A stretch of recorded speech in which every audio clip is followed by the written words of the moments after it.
Et il dit comme ça, « Père Fabio, j'ai lu le livre qui m'a volé, et savez-vous quel était le résultat de ce livre dans ma vie ?» J'ai dit non. Je me demandais quelque chose de spirituel, une victoire qu'elle a remportée du point de vue libérée d'une relation, quelque chose comme ça. Elle a dit, j'ai terminé le livre et commencé un processus de perte de poids. Perdu 36 livres. N'est-ce pas intéressant? Une lecture spirituelle influence votre discipline physique. Elle a découvert qu'elle avait besoin pour s'aimer un peu plus, qu'elle avait besoin de prendre soin d'elle-même un peu plus. Les gars, avez-vous été utile d'écrire le livre? Si quelqu'un devenait plus léger dans le corps et par conséquent aussi dans l'âme, valait-il la peine d'écrire? Combien de fois le poids corporel devient-il également un poids dans l'âme? Il est vrai qu'il y a des gens légers dans le poids du corps et très lourds dans l'âme. Le corps est le territoire du sacré, nous enseigne le judaïsme d'une belle manière. Si nous plongeons dans la théologie juive, vous découvrirez le corps comme un territoire du sacré. Si beau, mon peuple, vous constatez que le respect du corps est également le respect de l'esprit, et que le respect de l'esprit est également le respect du corps, car nous ne sommes pas deux réalités. Nous sommes un caractère unique. L'anthropologie nous apprend cela. Nous sommes le corps et l'âme. Les soins d'une réalité se reflètent sur l'autre. Et c'est intéressant. Vous découvrirez, dans votre vie, les exigences que la vie elle-même vous donne, les situations contraires que la vie aime être pour vous. Alors, comment réagissez-vous? Soit vous choisissez de grandir, soit vous choisissez d'entrer. Et parfois, c'est tellement tragique que nous pensons, non, cette personne va empirer. Et soudain, ils réagissent si récemment. Pourquoi? Dieu est la raison c'est l'objectif où nous regardons la réalité. Tout dépend également de l'objectif que nous regardons, non? Quel endroit que nous mettons? Quel filtre est notre regard? Et la religion est pour cela. Mon peuple. Cela nous aide à comprendre le processus humain, le processus spirituel. Et nous devenons de meilleures personnes à cause de la religion que nous vivons. Autant que la vie est difficile, personne n'est hors de possibilité d'être heureux. Malgré tous les problèmes dont il a, de toutes les limites auxquelles il doit faire face, cela fait partie de notre condition humaine. Personne n'a une vie parfaite. Les gars, quand nous commençons à comprendre le bonheur comme un projet possible, lorsque nous cessons d'idéaliser ce bonheur, je serais heureux quand ça. Quand elle. Et alors quand mon mari est parfait.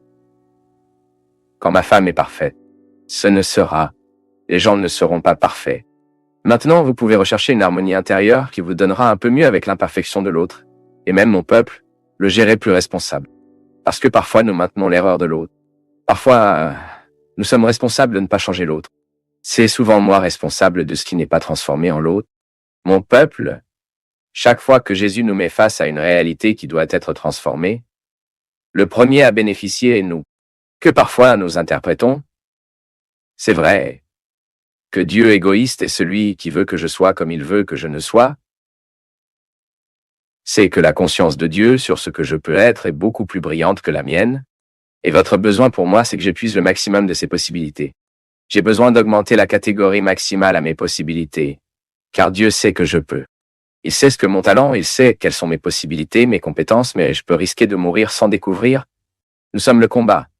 Nous sommes la route. Je me tourne, je fais, j'ajouterai à mon expérience tout ce que je collectionne sur la route. C'est ce qui devient plus heureux, mon peuple. Et j'aime particulièrement utiliser le terme beaucoup plus qu'heureux. J'ai besoin de m'accomplir en tant que personne. Je pense que le mot accomplissement, il inspire un peu plus que le bonheur. Je suis un homme joué, ayant même des problèmes. Je suis au bon endroit, fais la bonne chose. C'est pourquoi je vais bien dormir. Je serai donc satisfait des difficultés auxquelles je dois affronter. Parce que la difficulté que tout le monde a, ce n'est pas dans votre travail que cela a plus de difficultés. Non. Vous pouvez même vous tromper au début en pensant que vous avez plus de problèmes que moi. Chacun a son montant. Et si nous avons l'honnêteté à dire, nous constaterons que nous avons des problèmes très similaires. Vous devez maintenant faire face à vos problèmes. Je ne peux pas les affronter pour vous. J'ai besoin de faire face à mes problèmes. J'ai, dans la structure de ma vie, les problèmes qui conviennent à ma vie, qui conviennent à mon être, la structure qui m'entoure. Et j'ai besoin de gérer tout cela quotidiennement, afin d'avoir le droit d'extraire la satisfaction.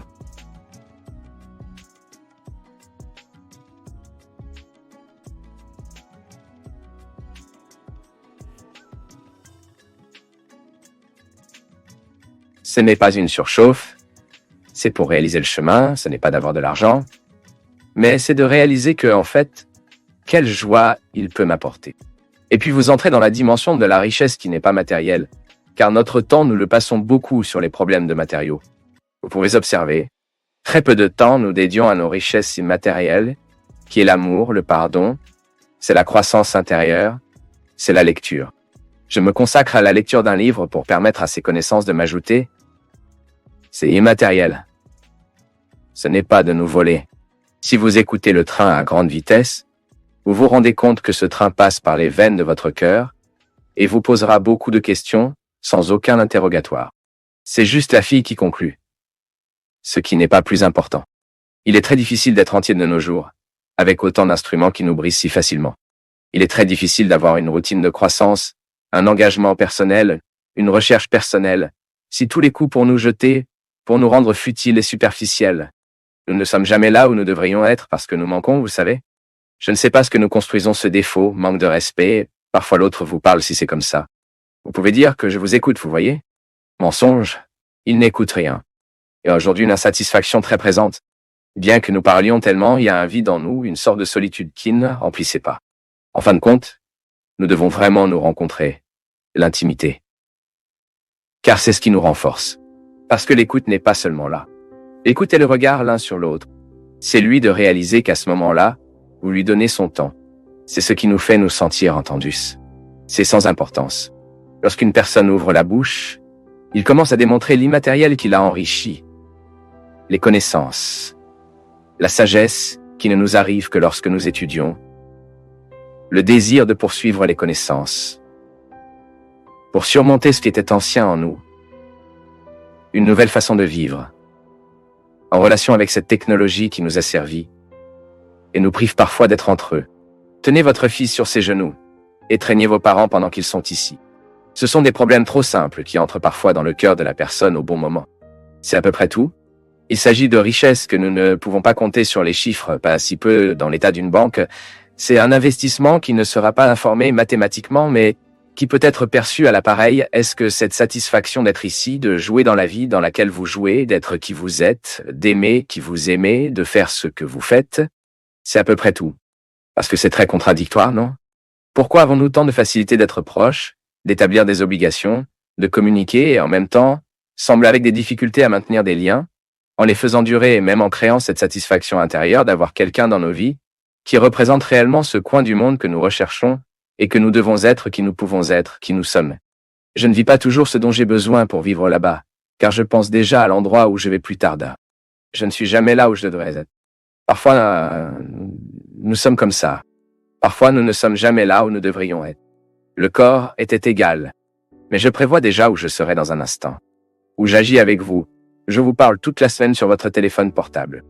Ou bien que nous nous rencontrions, ou bien que nous passerons quelques jours ensemble, puis à votre arrivée, je commence à parler à l'autre. Je ne réalise pas que vous êtes arrivé, ou le charme de vous est arrivé ne dure que dans les premiers instants. Ensuite, je commence à programmer la rencontre avec d'autres. Je suis content la semaine prochaine, nous serons ensemble. Et je n'ai jamais eu à qui je suis vraiment. C'est une similitude, une exposition excessive. Tout le temps qui doit dire où vous êtes, avec qui vous êtes, comme le fait que nous ne comptons pas et ne montre pas, comme si vous perdez la cohérence de la vécue, comme si pas réel, comme si ce n'était pas vrai. Non, cette intimité n'a pas besoin de publication et c'est elle qui nous rend heureux.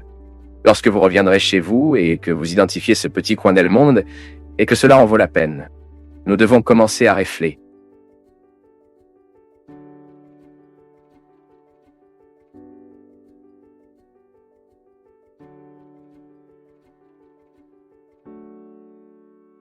C'est très bien. Parfois, mon peuple, notre passage à travers la vie de l'autre est très bref. Mais il peut être aussi important. De brèves réalités peuvent être importantes.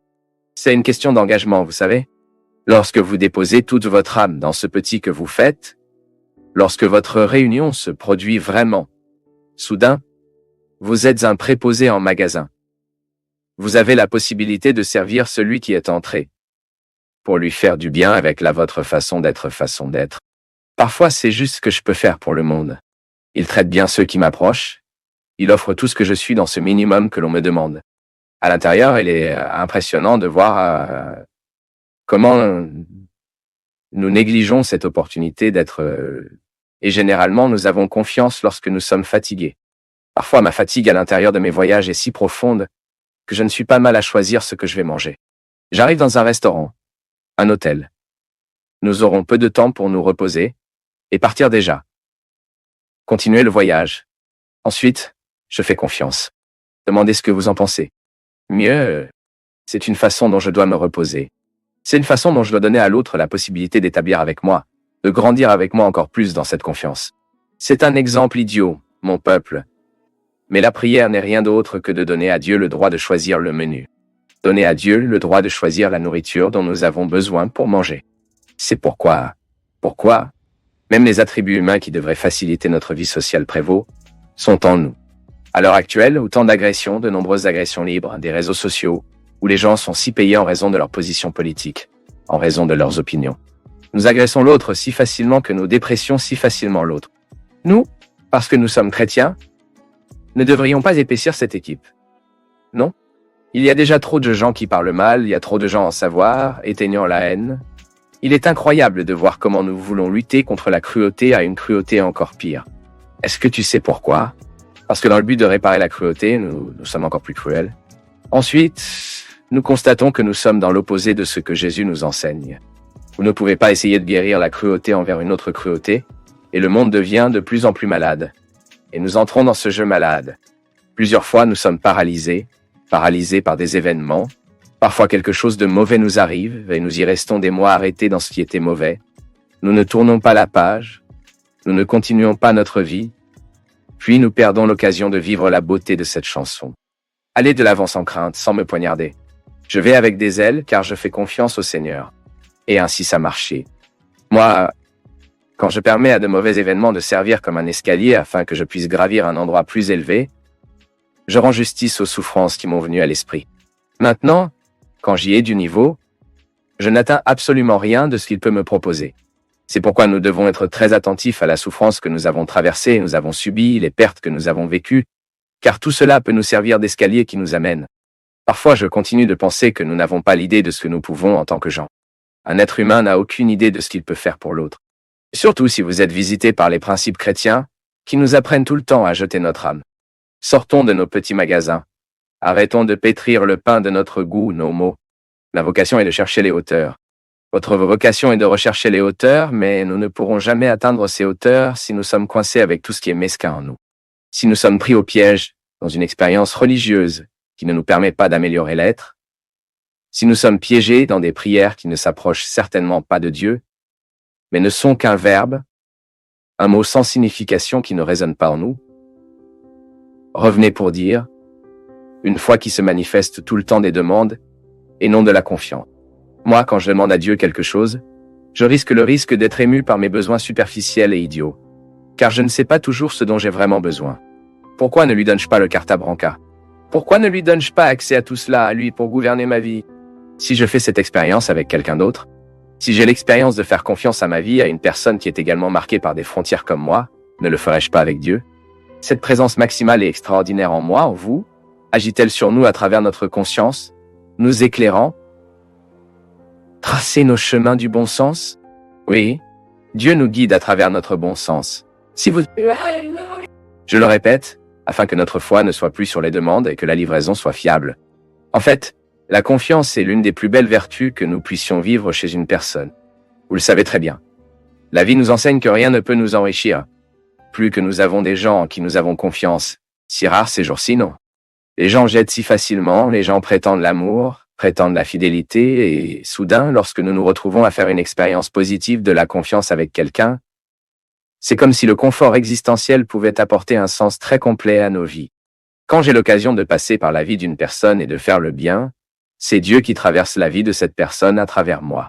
Lorsque vous avez l'occasion d'offrir vos connaissances pour vous faciliter la vie, c'est tellement beau quand nous trouvons le professionnel qui tient à enseigner ce qu'il sait. Lorsque vous serez assisté par un médecin et que le médecin se tient à regarder votre œil et à expliquer ce que vous avez, à quoi ressemblera le traitement? Pourquoi peut-être ça?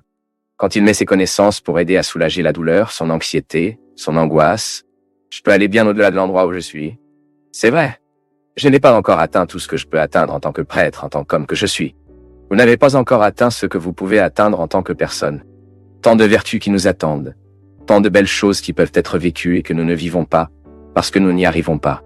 Parfois nous ne sommes pas comme ça à l'intérieur de notre maison. Nous voulons lutter contre la cruauté envers une autre cruauté encore plus grande et justifiée.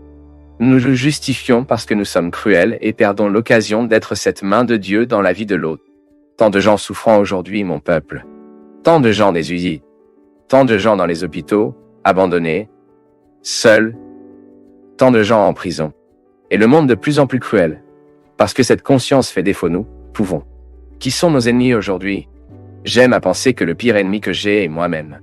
Lorsque je mets consciemment ou inconsciemment des obstacles à ma croissance, par exemple, quand je laisse ma jalousie l'emporter, ma vanité et que je perds l'occasion de parvenir à quelques dimensions de l'être, ce qui ne peut être réalisé que si je ne suis pas sous le domaine de ma jalousie, si je ne suis pas sous le domaine de ma vanité. Donc, ma prière de confiance, ce sera toujours une ouverture de cœur qui me mettra devant Dieu. Seigneur, savez-vous ce qui est le mieux pour moi? Donnez-moi des éclaircissements. Protégez-moi des pièges du diable, afin que je ne s'écarte pas du chemin qui me conduira à l'endroit que le Seigneur aimerait que j'atteigne.